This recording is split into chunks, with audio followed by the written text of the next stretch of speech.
Now that Jeep has the new Cherokees and Wagoneers, some people are asking, do we really need Eagle? After all, the new sports wagons and Eagle wagon are about the same size. They both offer 2- and 4-wheel drive. Do we need them both in the line? The answer is yes. And it's vital that you understand that the sports wagons are not replacements for the Eagles. The reason is the people who buy Eagle sedans and wagons are very different from our Jeep sports wagon customers. During our advanced product clinics, we showed the new Cherokee and Wagoneer prototypes to present Eagle owners and asked if they'd consider one of our sport wagons in place of their Eagles. Their answer was thanks, but no thanks. Eagle owners simply rejected the sport wagons. They said time after time that the new Wagoneers and Cherokees were too truck-like. Eagle owners said that they wanted a passenger-style vehicle, and if Eagle were not available, they'd go back to a 2-wheel drive vehicle with conventional passenger car styling and appointments. So it's clear that a lot of buyers who want the security of 4-wheel drive demand that it come in a passenger car style. We have no fears that the Jeep sport wagons are going to cannibalize Eagle. Evidence is that they are two distinct kinds of markets and that both are growing rapidly. Now, it's no secret that when you've got a good thing, you're going to attract competition. Well, as has been the case with Jeep, Eagle has attracted competition, and the major source of the competition for Eagle comes from Japan. There's no question that these Japanese vehicles are good. They get better mileage than Eagle, and their base sticker price is lower. However, Eagle does have some significant advantages over these competitors, advantages that you should be fully aware of and using to help support your Eagle value story. We've put together some specific demonstrations to show you where Eagle can claim superiority, both on and off the road. You'll find a version of these demonstrations in your Information for Consumers segment, and we think it will be most helpful when you're dealing with a customer who's considering one of the competitive Japanese vehicles. The place to really discover the Eagle difference is out on the road and off the road. Here you see a stack of wood blocks representing the type of obstacle that you'd run into off-road. As you can see, the Eagle passes right over it. Now let's try the same thing with the Toyota SR5. If that had been a rock, it would have done a lot of damage. Part of the reason the Eagle offers superior ground clearance is due to the fact that Toyota uses 13-inch wheels, while Eagle comes standard with 15-inch wheels. Now, since one of the major reasons for buying an Eagle sedan or wagon, or one of its competitors, is to gain the benefit of 4-wheel drive, let's take a look at our system versus theirs. As you know from their ads, both Toyota and Subaru tout their shift-on-the-fly capability. And that sounds like a real advantage over Eagle's Selec-Drive, which requires that the vehicle be brought to a full stop before changing into 4-wheel drive. But is it a real advantage? We're going to show you that it's not.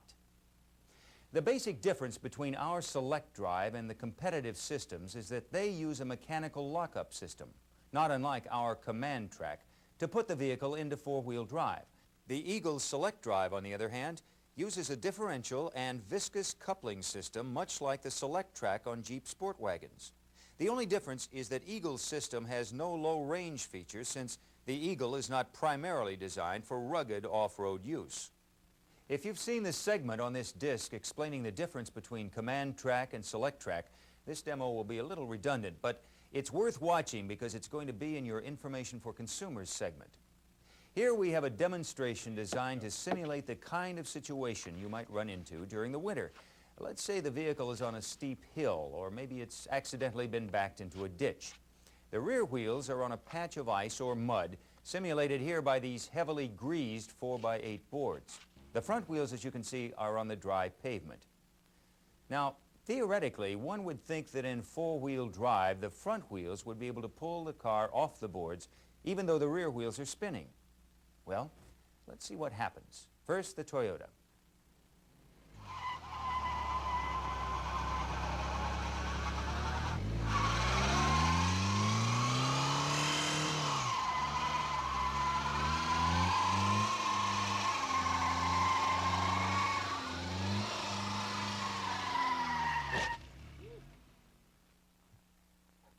Okay, now let's see what happens with Eagle in the Selec-Drive 4-wheel drive mode.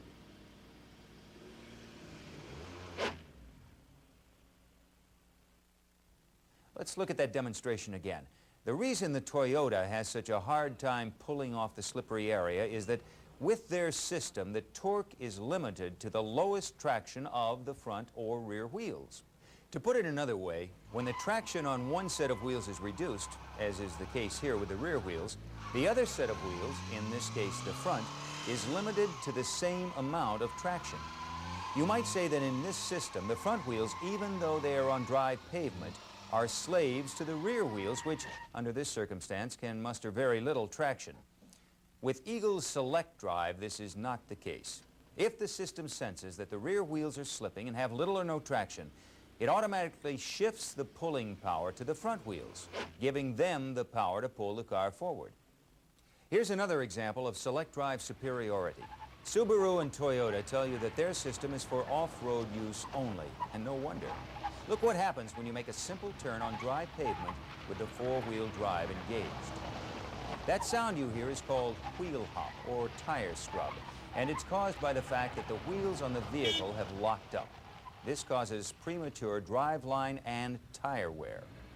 The reason is simple. In a mechanical lockup system such as offered in the Subaru and Toyota, all the wheels are locked together so that they turn at the same rate of speed. Well, when you go around a corner, the outside wheels, by necessity, turn faster in order to make the turn.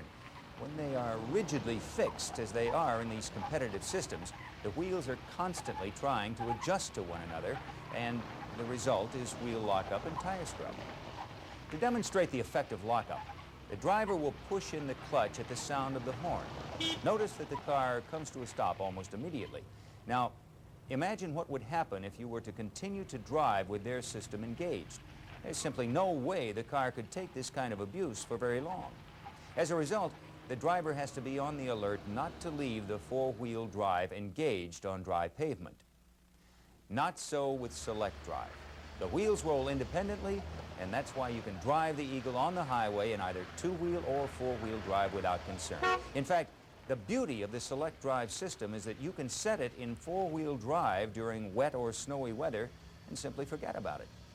Now, there's one other area in which Eagle shows itself to be significantly superior to both Toyota and Subaru, and that's in the area of safety. Recently, the Highway Loss Data Institute, a nonprofit public service organization, published a study which ranked 133 different car models by the number and cost of insurance claims for personal injuries and by the cost of collision repairs. The AMC Eagle ranked as one of the 10 best cars in America in terms of the lowest number of claims filed for injury and collision losses. Toyota, on the other hand, was ranked number 106, and Subaru was ranked 109. Very bluntly, what the Highway Loss Data Institute is saying is that, according to their studies, Eagle not only protects its occupants better in an accident, but the cost of repairs incurred in accidents is dramatically lower than either of its two competitors. Let's stop here and see if we can sum up the case for Eagle. The strength in the Eagle value story lies in the capabilities of its Selec-Drive system. People buy Eagle because they want the benefits of four-wheel drive in a passenger car. What Eagle offers them is, first, a system that provides superior performance in those situations that demand maximum four-wheel traction. Our current Eagle commercial says a lot about what Eagle is all about, namely a vehicle ideally suited for a wide variety of potentially hazardous on-road driving situations. Second, Selec-Drive offers total convenience. That is, Eagle drivers don't have to concern themselves with whether or not the vehicle is in four- or two-wheel drive. They can set it and forget it.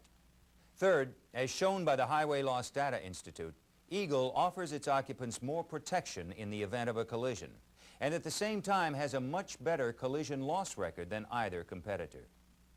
Fourth, and this is an advantage which is becoming increasingly more important these days, Eagle is built in America. This is a benefit not to be discounted, especially with the traditional Eagle buyer.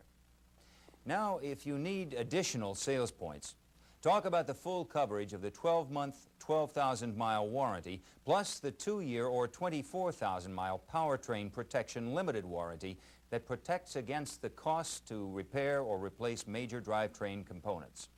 And American Motors offers a 3-year warranty against perforation due to corrosion. Okay, let's stop here and check to see how your Eagle knowledge stacks up. To help you answer both your questions and those you can expect from your customers, we paid a visit to the man most responsible for the development of this new engine. His name is Dan Hitler, and he's Director of Engine Engineering at American Motors. Let me preface the interview you're about to see by saying that it may seem to get a little technical, but listen closely and I think you'll be able to pick out a number of important points to use in your sales presentations. Dan, could you begin by giving us some background on the design and development of this new engine? All right, starting with the XJ vehicle itself. Once the very basic concept of the vehicle was established by size, by weight, by performance, and internal package size, the concept of the engine was then faced. Beyond the environment or the envelope size of an engine, it became clearly obvious what torque curve and what performance capability was expected of the engine. At that point, we started with a fresh sheet of paper, as it would be, and designed an engine which had sufficient torque to power this vehicle. However, beyond performance, we faced the issues of durability and fuel economy. Our objective was to substantially exceed the competitive vehicles in this market class by fuel economy, performance, and durability. As we go through this interview today, I hope to demonstrate to you that this has been accomplished. Okay, you mentioned 3 key objectives: fuel efficiency, durability, and performance. Let's start with fuel efficiency. What was done to achieve EPA mileage of 24 city and 33 highway? In this case, our design intent was to start with a fresh sheet of paper to reach roughly 2.5 liters displacement with the shortest stroke possible. The reason we've selected short stroke is to reduce friction for fuel economy and to reduce what is called vertical shake force, which is a product of the length of the stroke and the weight of the reciprocating parts. Therefore, we selected a bore size substantially larger than the 6-cylinder 4.2-liter engine. The bore size was selected to be the maximum bore size within the machine capability of the machine equipment located in Kenosha. Therefore, the bore size is 3.88 inches compared to 3.75 for the 6-cylinder. Once the bore size was selected, the stroke was quite obvious, knowing that the displacement had to be near 2.5 liters, and so we ended up with a stroke of about 3.16 inches, relatively short. The next major issue that was faced relative to fuel efficiency was the selection of compression ratio. Recognizing the need to use unleaded fuel and therefore regular unleaded gasoline by 87 AKI, as it's known as it's rated on the pump, or 91 research octane as it used to be rated. We elected a very high compression ratio, in this case 9.2 to 1. That, by the way, is nearly as high as the premium fuel engines of 10 years ago. And yet the engine is fully satisfied with 91 octane research. This was achieved by 2 design facets. One, we have a combustion chamber which is relatively fast burn. It's called double quench, and you'll see it when you look in the technical service manuals. But for now, accept the fact that with very high flame speed in the combustion chamber, we're able to accommodate a substantial amount of EGR, which acts as a spark knock depressant and allows us to keep the compression ratio high. The high compression ratio provides higher than normal torque. Beyond that, it provides higher than normal thermal efficiency, and that, again, is where the fuel economy relationship occurs. In order to live with this very high compression ratio, however, we selected a very exotic and state-of-the-art electronic control system which measures spark knock during the combustion of each cylinder individually. In effect, the computer, through the use of a knock sensor mounted on the intake manifold, listens during each combustion process for each cylinder and asks itself the question, is there knock or is there no knock? If there is knock, the computer then retards the spark. If there is no knock, the computer advances the spark. In this process, we are able to operate the vehicle in a very wide variety of conditions, temperature, environment, load, altitude, humidity, at the very optimum spark advance, and therefore we're able to gain an incremental step in fuel economy, and by the way, an incremental step in performance. What you're saying, if I understand you correctly, is that there is an onboard microprocessor. Yes, the vehicle is equipped with an onboard microprocessor.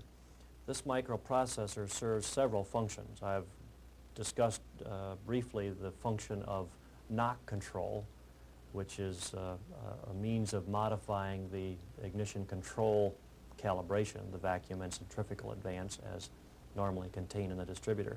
Beyond that, however, this microprocessor controls fuel system metering as well. The vehicle or the engine is equipped with an oxygen sensor located in the exhaust pipe downstream of the exhaust manifold flange. And this oxygen sensor continuously measures the content of oxygen.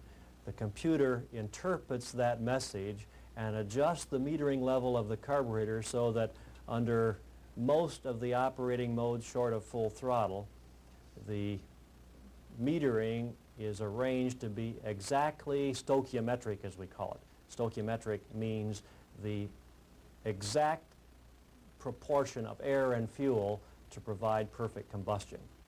All right. Let me stop here and see if I can't summarize the key points Dan made about fuel efficiency. First, you have a 2.5-liter engine with the shortest piston stroke possible. This short stroke design reduces friction in the engine, which in turn helps to contribute to better fuel economy. Second, your 2.5-liter engine, which equates to 150 cubic inches, has a high compression ratio of 9.2 to 1, which provides a high torque and high thermal efficiency. Third, as Dan put it, in order to live with this high compression ratio, we use a state-of-the-art knock sensor control system which measures the spark knock during the combustion of each individual cylinder. Instead of measuring knock once on average for all 4 cylinders, as is the case with other engines, our system measures the knock each time a cylinder fires. The system then instantaneously determines which cylinder it is and retards the spark for each one separately. Thus, each cylinder is permitted to operate at its precise knock-free ignition level of optimum power and economy on regular grade unleaded fuel. Fourth, in addition to controlling knock, the onboard microprocessor has an oxygen sensor which measures the content of the oxygen and adjusts the carburetor metering so that we get the exact proportion of air and fuel to give us optimum combustion, which contributes to fuel efficiency. All right, now let's talk about the third objective, durability. The question of durability is very interesting, particularly in light of our recent association with Renault. The history of American vehicle applications to both passenger car and to a large extent light truck has been quite different than Europe because the customer use pattern has been lower. Over the last several years, the American vehicles have used large engines operating at relatively low speed and relatively low load most of the time. By contrast, in Europe, the practice required the use of very small engines, which operated, therefore, at very high load most of the time, and due to the road conditions and driving practice of Europeans, also operated at very high speed and high load a large fraction of the time. In the case of this engine, we've extended well beyond the U.S. baseline. For example, with one exception, U.S. engines outside of American motors have a dynamometer durability test criteria of 200 hours at maximum load without major deterioration. In the case of European engines, for the most part, that criteria is 1,000 hours. In the case of this engine, our long-term objective is 1,000 hours. Frankly, we're not there. However, we're well beyond the 200 hours readily established or substantially established as the U.S. baseline.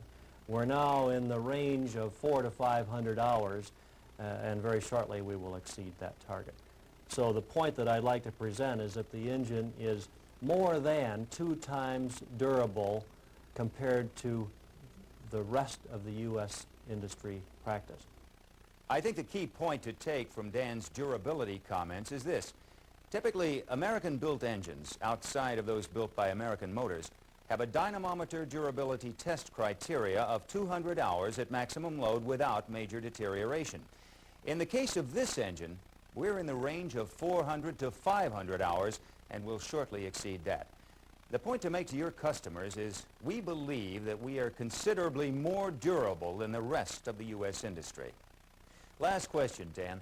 Just for a moment, put yourself in the salesman's shoes and tell us what you'd tell the average customer about this engine. Well, I believe we've hinted at the characteristics that should help. We have 3 prominent bullets that should be used on the consumer. One, we're better in fuel economy than everybody else in the market. And compared, depending on the base engine comparison, we're a whole lot better. As I mentioned just a moment ago, the durability of this engine is substantially greater than the durability level of the competition. And thirdly, we have a performance advantage.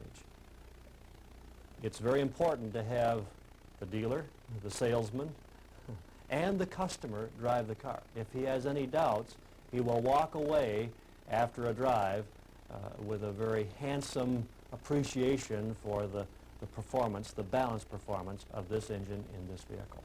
At this point, we're going to give you an opportunity to check your engine product knowledge.